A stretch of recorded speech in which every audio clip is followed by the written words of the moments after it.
entre Limoges et Château-Ponsac, du côté de Saint-Pardoux, il y avait une forêt. Dans cette forêt vivait une brave vieille. Elle avait filé toute la journée. Elle avait tellement filé, sans trop faire attention, que le soir, elle s'en est retrouvée complètement emberlificotée dans son fil. Elle n'arrivait plus à se défaire, une vraie momie.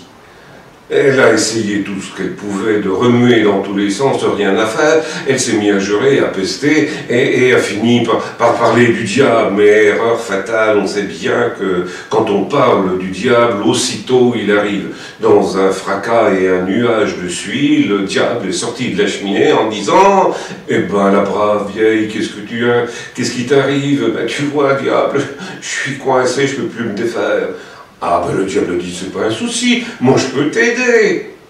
Mais il faudra que tu me donnes quelque chose en échange.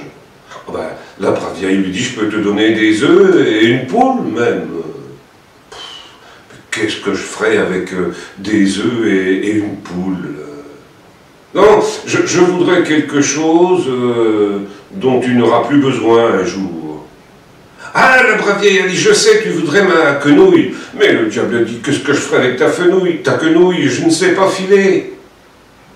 Non, je voudrais autre chose, qui ne te servira plus. Je voudrais ton âme. La vieille faillit répondre, d'accord, mais elle se ravisa, oui, mais...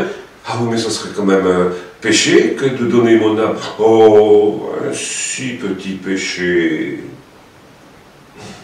La vieille lui dit, j'accepte, mais à une condition, c'est que tu me laisses une solution quand même pour la garder. Le diable accepta. Il débobina le fil, il libéra la brave vieille et lui dit, voilà, dans une semaine, je reviendrai et si tu peux pas me dire mon âge, je garderai ton âme. Et la vieille dit, soit. Elle rangea le fil et s'aperçut là que la pelote était beaucoup plus grosse que tout ce qu'elle avait filé, mais qu'importe. Le lendemain, elle rencontra dans la forêt, du côté de Saint-Pardoux, un bûcheron. Oh, le bûcheron vit à sa mine que quelque chose la tracassait, et elle lui expliqua. Le bûcheron lui dit, « Ne fais pas de soucis, je vais tout arranger. » Pendant la semaine, le bûcheron était dans la forêt à couper du bois, dont il se mit à jurer et à tempêter tant et si bien qu'il finit par prononcer le nom du diable, et qui aussitôt apparut. Le bûcheron lui dit, diable, j'ai pas besoin de toi, parce que, tu vois bien, à mon âge, j'ai encore toute ma force, je peux couper des arbres sans avoir l'aide du diable. Alors le diable dit, je sais, tu as 63 ans, 7 mois, 14 jours et 2 heures. Non, tu te trompes, dit le bûcheron, je suis beaucoup plus vieux que ça. Et regarde, à mon âge, ce que je peux faire. Et là, il a pris sa hache, et d'un seul coup de hache, il a coupé un arbre. Bon, c'est vrai que l'arbre n'était pas bien gros.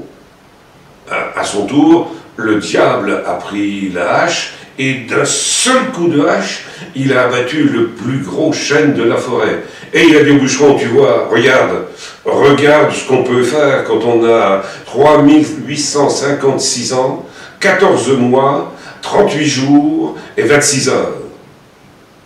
Le bûcheron se rappela bien de l'information et s'empressa d'aller la communiquer à la brave vieille dans la forêt du côté de Saint-Pardoux.